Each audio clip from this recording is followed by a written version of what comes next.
Welcome to the channel, ladies, gentlemen. Good evening, good morning, whenever you're listening to this. I'm glad you're here. $15 Black Friday Walmart exclusives. Gonna address that. My wife and I went out last night. I was coming home from work. I went to one Walmart down the street from our house. And then we got in the car and went to 3 more Walmarts around the area, just trying to get in on this $15 madness. Now, are they garbage records? I'll address that. What about independent record stores like the In Groove, where I got this shirt when we visited family down there in Phoenix? What about that, Russ? I'll address that too.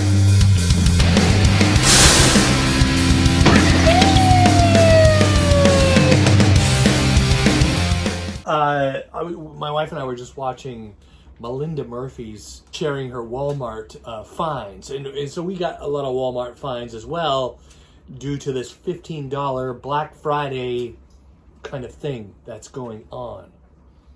Thought I'd do some hand magic there because people, so it's weird. There's a lot more people talking about this on social media like Facebook, possibly Twitter. I don't know, because I think Elon Musk took Twitter down, didn't he? I don't know. Last time I checked the news. Speaking about unrealistic accusations on corporations. I'm not a big fan of corporations, I'll be honest with you. Walmart and Amazon are weird. Like, it's the weird kind of hypocrisy among humans. Pepsi, like too. Pepsi. We're watching this documentary that's really good. Where's My Jet? On Netflix. I strongly recommend it. Local guy from Seattle got into this counting points for Pepsi, and he wants his jet. It's a whole thing. I digress. Went a little sidebar, bringing it back in. Okay. Facebook. There's a bunch of different groups. So that's one unique thing to Facebook, is you can be a part of a group kind of thing. There's a bunch of vinyl groups out there. Some of them are weird and snooty. You get the vinyl Pharisees, you're not cool if you don't like our thing. And so I belong to one called the Other Vinyl Collectors Community, which is kind of fun. And they're a lot less, I don't know, you still get trolls. There's always going to be trolls. There's always going to be people that want to yuck your yum, all right? That's a whole philosophical statement right there. It's the biggest thing wrong with here in the United States, our country today. We're so polarized, and I think a big part of that, I think yucking goes even deeper than that. So I'm not gonna go on long into this, but to yuck someone's yum is basically this: when you see someone enjoying something that they really, really like, and they're sitting there going, oh, this is awesome. I really like this. They're enjoying it. They're gushing over it a little bit. And then another person walks in and just dumps all over it. Just craps all over it. Right? That's called yum yucking. And it's really easy. It's easy. Doesn't take a lot of effort. It doesn't require any vulnerability on the yucker's side, right? Because the yummers, right, we're sharing something that we enjoy. There's vulnerability in that. I was on a live stream. I wasn't going to mention this, but I was on a live stream and I heard this guy just kind of going off about what a garbage band the Doors are. Doors. Like, okay, he's entitled to his opinion, but that's easy and it's sort of cheap, right? It's always cheaper to shit on something than it is to actually say, I really like this. I really enjoy this. Because if you do that, you put it out in the world, you're being vulnerable. And there is no creativity without vulnerability. That's your Uncle Russ. You're welcome. Little piece of wisdom. $15 record. So Walmart does these Walmart exclusives, and my point on the Facebook groups is a lot of the Facebook groups have been sharing, and Melinda Murphy talked about this as well. Oh, it's poor quality, You're going to buy something that Walmart made. Okay, first of all, Walmart doesn't make records. Walmart markets records. And Now, if you go online and if you're going to buy stuff from Walmart, Walmart has taken on or copied. And if you do something successful, people will copy it. So Amazon was kicking Walmart's butt.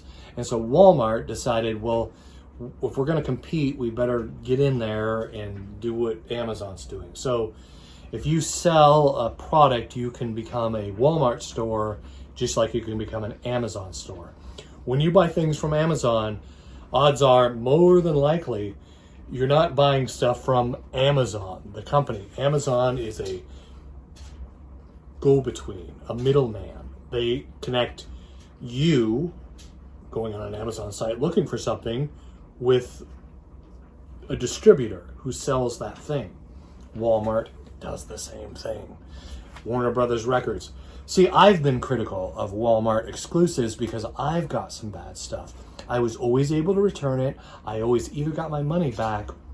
Actually, I never did get my money back, to be honest. I always traded it for another record. And not always the same pressing of the same record. Journey's Escape, I got a bad copy of that. I returned it. I got another copy of Journey Escape. Great, sounded fine. Van Halen, the first Van Halen record, I made a video about that. You can watch that on my channel. That wasn't the same, all right? But they did, I won't even give it away. You have to watch that video. I'll put it in the end screen. So, but they've always made good on even when it was bad quality. Now, Warner Brothers Records made that Van Halen album. Walmart did not. And Walmart takes a hit when people like myself bring the record back and go, this is garbage. It has your freaking name on it, right? I want to know what you're going to do about you selling me a bad product. Because I'll take a straight across exchange if you have it available. But that's the thing with these, is like a lot of record stores that sell out of that copy real quick and it's gone. So, you know, or in the case of the Van Halen record, I got 3 bad ones. I made it, you know, a trip, time out of my day, out of my busy schedule to go down to Walmart, trade out this record for the 3rd time. They finally gave me a copy of Diver Down.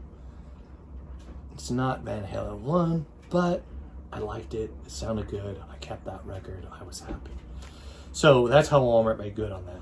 Now, I'm wearing a shirt from an independent record store in Phoenix. I actually interviewed the owner, Mike, and it kind of was botched because I lost half the interview. I know. It's like, Mike's a great guy. Mike's an independent record store guy. I asked him the question, what do you thought about Walmart and these companies? And first of all, he said, you know, we've been doing this thing since before records were cool. So that's something to think about when it comes to independent record stores. When this no longer becomes a fad, we'll still be selling vinyl or whatever, right? Second of all, he said that, hey, what's cool about Walmart selling these records out of Walmart or Target or these other, you know, big corporations is that people are walking by buying groceries or clothes and they see these cool records and they pick up a record and that gets them into record collecting, right? You know, it's kind of like what your parents and the media warned you about marijuana in the 80s. It's a gateway, right? It's a gateway into buying more records. These Walmart exclusives. You know, it's not the same, all right? I think music is good. Art is good. Consuming art of whatever kind is good for the human soul. I strongly believe that. So there's that. Here are our Walmart exclusives. I'll just put a jump ahead thing on that, you know. Of course, Metallica, Master of Puppets. I already have this record, all right? But I don't have the red one, which is cool. And I wasn't going to pay, it's marked down to $23. But when it first came out, it was like $26.97 or whatever it was. And $27, I'm like, I don't know. Do I want a red one for $27? But I'll take a red one for $15 all day long. This is a wonderful album. It's a great piece of music. A great record. I like that. Here's a record that came out, and I was like, when it first came out, what's the price on this? Oh, it's $27. When I first saw this, and I'll be honest, I saw it in an independent record store. It was almost $40. But it is a cool piece of music history. This is Prince. There's a lot of really good. I like this record. My wife and I spun this morning because, and we kept the receipts because we're worried about Walmart. Right? Do we have to return some of these? And I want to inform the public, the consuming public, about this because I found this interesting. There was this thing that popped up, like Allstate. So Walmart is selling insurance on records. It's true. What? I know. Insurance on records. So if you even scratch this, making a mistake or something, they'll cover it. And now, I don't know if you know anything about record collecting like I do. Is this record still going to be available 2 years from now? Did the pressing plant make enough to, quench the consuming public's thirst over this album? Or were they just going to give me my $15 back? Or is it because sometimes the pressing plants make a mistake and people like me go in and raise a fit? Because I know I've seen in the comment section too where Walmart wouldn't take my record back. I'm like, no, I'll be Karen in this situation. Like, you got your name on this stuff. This is different. But I took, right, you Walmart exclusive, you're either going to give me the same record, that works and plays and doesn't skip or pop or whatever, or have a flaw, or, give me my money back, and I'll sit there and I'll raise a stink and raise my voice. I'm that guy, all right? So maybe that's what that is. Is that right? Walmart saying, hey, if your record doesn't sound good, you better have got the insurance, buddy. I don't know. We'll see. But so far, we've played a bunch of these. We rocked a bunch of these records today, and last night we were up till 1 o'clock in the morning playing these records that we bought. And great stuff. And they all sounded pretty dang good. Do they sound really good? They sound like Mo-Fi? No, they don't. But they sound like a record you'd pick up from, 1980 whatever, or 90 something, right? With the digital copies, everything, everything you got to think about. Everything made after 1993 is pretty much digital. All right? I know there's some analogs out there. Yeah, I know. But a lot of the stuff has been converted to digital, especially, your early 2000s bands, your late 90s bands. And they still sound fine to me. I'm cool with it. I'm happy with it. Here's another one. Houses of the Holy, Led Zeppelin. And they put this little band around it. So this is not, I thought this was like print because a lot of people had a hard time with this. I mean, it used to be if you were in the vinyl community, you share this record, you get flagged by YouTube for all of this going on. I mean, it's children. It's sad that we live in a day and age where naked children are controversial, but sadly we do. But this is a band that goes around the record, which is interesting. And it has one of these, like I got from the Van Halen records, right? I got them. Not colored vinyl, but I'm cool with it. It's fine. Fleetwood Mac Rumors. Here's another one we have a couple of copies of used, and none of them sound terrific. This one sounds pretty dang good. We spun this morning. I'm like, dang, that sounds good. Am I kind of sick of this record? Would I pay, $27? No. But $15? Boom, $15. This record, oh man, I've been eyeing this record for a while, but it was just it was $27. And I'm a blues guy. I love blues. I love modern blues. People could call this a country album.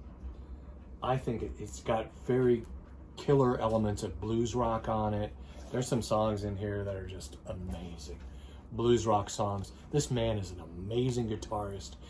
If you like bluesy rock and roll, Chris Stapleton, especially this album, there's some other albums he did where, maybe a song or two I like. This album is freaking amazing. I've listened to it over and over again. Streaming is still in the cellophane. We haven't cracked it open yet. This was not $15, and it wasn't $27. It was $7. Ha! $7. I'm like, what? You gotta be kidding me.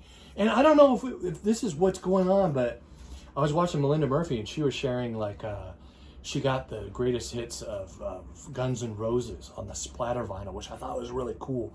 And I also did see a bunch of times at our freaking Walmart, but I wasn't gonna pay almost $30 for it. I'm just like, that's cool, but I'm not gonna pay. I wouldn't pay $15 for it. But when the $15 records, came online earlier in the week, today or yesterday was the last day, by the way. We scanned these records on the Walmart app. That's how you do it, by the way. You get the Walmart app, you scan the barcode, and it tells you the real price, whatever they're on sale for.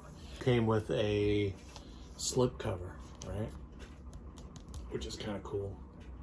And I don't dislike country music, by the way. I'm kind of a country fan. I'm not a huge country fan. I do like country music. Blues rock and country is interesting. Like in the 80s, I was a big fan of like the Georgia Satellites, George Thorogood, Stevie Ray Vaughan, some of these country Southern rock guys, Leonard Skinner. A lot of that stuff could be considered country today, which is interesting. I hear a lot of guys like Chris Stapleton and Eric Church, and they sound a lot like country rock. Eric Church has a distinct kind of country voice, but man, songs like he's got a bunch of really good songs out there that are very, very rock and roll-esque. That ain't rock and roll. That song, I love that song. That whole album, The Outsiders, is a great album. I'm a big fan of Eric Church, Chris Stapleton. That's a party right there. And what else do we get? Leanne Rimes, 25th anniversary. Holy smokes. My son's 27, so this album came out in 1996. Like, wow. I got my wife the CD, I remember, for Christmas with the guitar pick. Remember? I found a guitar pick from Leanne Rimes. I think I bought that online or something back in the day, and I included it with the CD because I thought it was really cool. My wife got that one and this one, J-Lo. We spun this record today. I like it. I like some J-Lo. I do. She's funky. And this is kind of cool, just the way that the vinyl is too, by the way. I like the way that she kind of signed the label. It's like in her handwriting. I don't know if you can see that, but that was pretty cool. Jenny from the Block. There's a different remix of that song on this record. That's pretty cool. I like it. I like this album today when we spun this record. Came with the whole paper sleeve, like, oh, right, paper sleeve. Liner notes, the whole thing.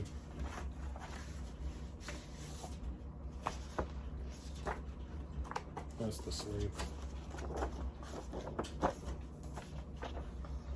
Just, I don't know. I like it.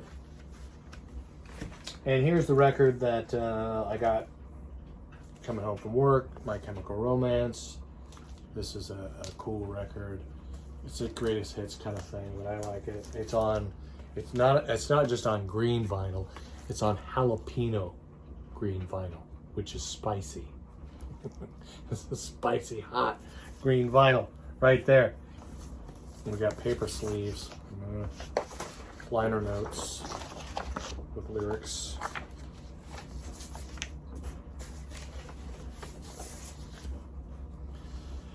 My Chemical Romance. Some great tunes on here. What is the record called? May Death Never Stop You.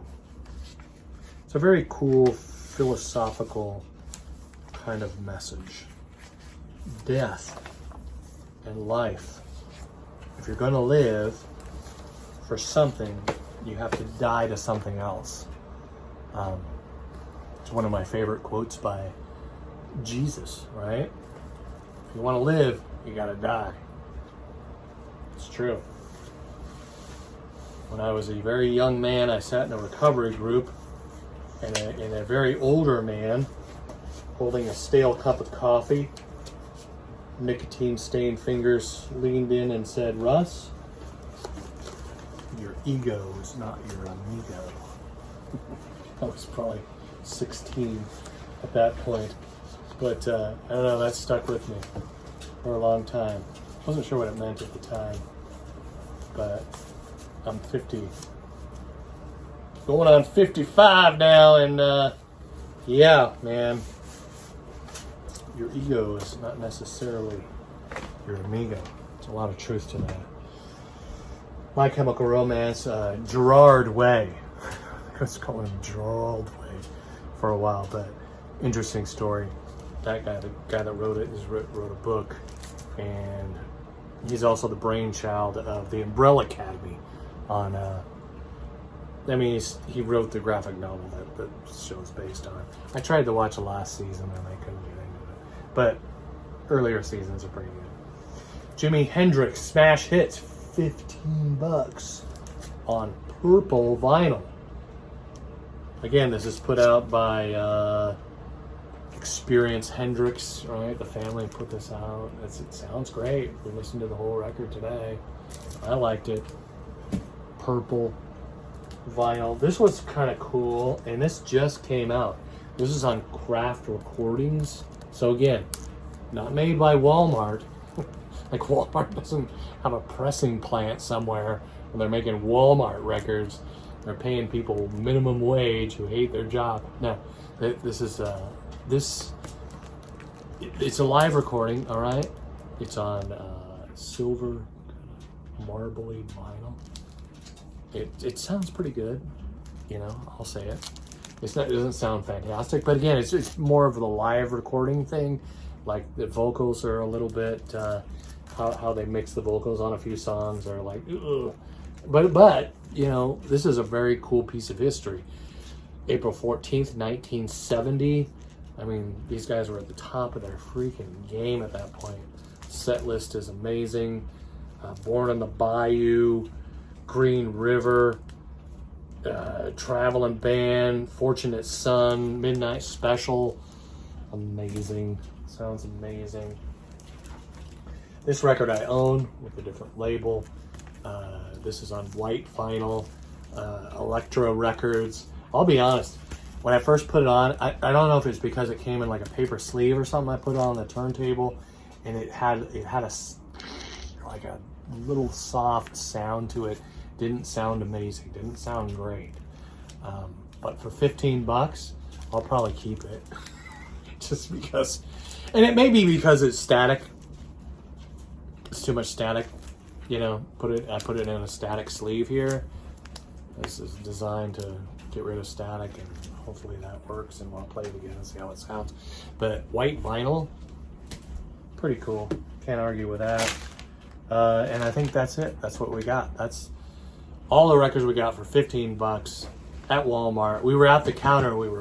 I think a bunch of these we bought at one place, and the gal at the counter was looking at us like, Are you sure? Oh, we got, so there's a few Christmas presents in there that I don't want to share, in case, our family members watch the channel. But anyway, so we bought a lot of records, and the lady was like, $15.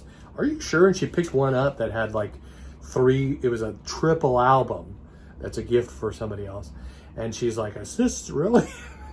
We're like, yeah, man, it's your sale, Black Friday. We didn't really say much. We were just kind of like shocked that she was going all, it's not usually the cashier that goes Karen, right? Like we were thinking, oh no, Karen's gonna call the manager, and she's the cashier. But It was cool. It was a great deal. A lot of great deals. Here's another record I got. I wanted to share this because I really like this record from another big crappy corporation.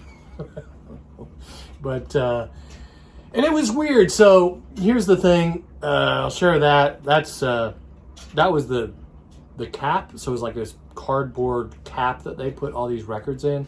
And Taylor Swift is selling 4 different variations of her new album, Midnight. Collect them all. I mean, it just blatantly says that. And I posted this on one of the groups, you know. They were like, oh, well, you're just the old guy mad at the thing. I've never seen that done before. Like, I know there's been different variations of records. I know that Led Zeppelin, you know, like In Through the Outdoor had many variations of that cover. I own a couple, you know. But, you know, or speaking of Christmas records, the Snoopy album, right? That thing has so many different variations and colors and, you know, different background is silver and gold or whatever. But I never seen it put in a cardboard thing saying, collect all 17. There was a guy a while back, I forget his name, an artist who wanted to make wallpaper, like collect all my records and make a wallpaper in your bedroom, right? Out of the records, the same copy of the same record. I'm like, oh wow. But back then, I don't know, you know, adjusted for inflation, we could have an argument about that. You know, like $10 for a record in the 80s, $27 for a record. This was $25. This is the one I got. I thought it was a cool cover of Taylor Swift's Midnight. I really like this record. She put out a couple records during the pandemic, and my wife bought one of them. We got this from another one of her records. I'm not a Taylor Swift expert, by the way. I'm not sure. Like River or something. I don't know. This thing is worth like $100 now. There's a very limited release of the 7-inch, and we haven't opened it even. But you know, those 2 records before this record, I wasn't a big fan of. This record is amazing. I like this record. I'm not a huge Taylor Swift fan. I considered her more of a pop star. This record is more bluesy. It's more, I feel it's more, I don't know, not that she hasn't been heartfelt. She's been kind of heartfelt in a sort of poppy way and a breaking up with dudes way, and this is some of that. There's some of that going on in this too. But it's just, I don't know, the energy around it and the sound to it, I like this album. My favorite is still 1989. Yeah, 1989 is a great record. Plus our daughter was born then. And our daughter is the same age as Taylor Swift. It's true. Oh my God, it's so true. It's a gatefold. Got Taylor in the, I don't know, it's like very, I mean, you just look at the architecture around this chair, the curtains, you got this panel stuff going on the wall. It just looks like very 1975-ish, right? Even this, a lot of the cover variations, she's sitting in front of this organ and kind of older, we're talking 70s kind of style in this. And Taylor Swift is 33 years old. She sold out so Ticketmaster had to shut it down. Part of this, I believe, is everybody's like, oh, everybody wants Taylor Swift tickets. Well, of course they do. And we have an out of control situation with bots and technology that buys tickets so that they can resell them. That's more of the problem than people. Oh, these people want to get in line to buy tickets, but this is how it's done now. They should just go back to physically selling tickets. I believe that, man. Because the whole thing was scalping. Scalpers are legal now, and they are bots on the internet. They're not even people. They're just a robot that can flooded with cash to go out and buy as many tickets as possible. They said that if all the tickets sold, she would sell out over 900 stadiums for her new tour for this record and the other 2 records, right? Which is ridiculous. Do I think that she could sell out 900 stadiums? No, I don't. I like Taylor Swift. I think she's great. I think she could sell out a stadium in every major city in the United States, the UK, you know, Asia, more than likely, Africa, Australia, yeah, she could sell out stadiums, but 900 stadiums? Come on. That's bots, man. That's robots and technology, and it's getting out of hand.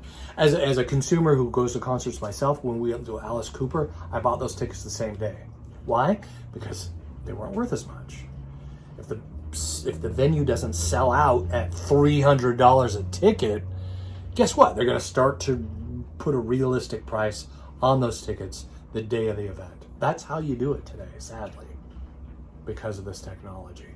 We were going to go to the big Motley Crue, Poison, Joan Jett thing, but those tickets were still like $90 for the nosebleed seats, and we didn't go to that. And we saw pictures. We had friends that went, and they were showing us pictures of the nosebleed section, and those seats were sold out. So good on them that they sold those seats. But you know what? Is Motley Crue getting that money? No. Justin Bieber, for all the things that Justin Bieber is, I know, he bought a bunch of his own tickets and got shit on for that all over social media.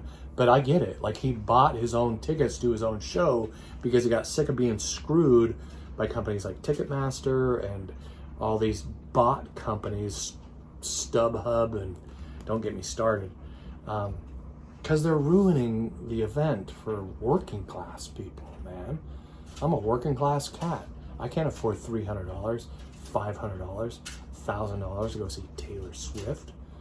You know, a lot of these young women who love Taylor Swift and work at Starbucks or Target or Walmart or something like that, they can't afford that. So what is that? Taylor? Or your concert promoters? I don't know. Like, she's watching my videos, right? But it's a concern. I'm voicing I'm just all out there tonight. So thought I'd share that. Thanks for watching and hearing me ramble.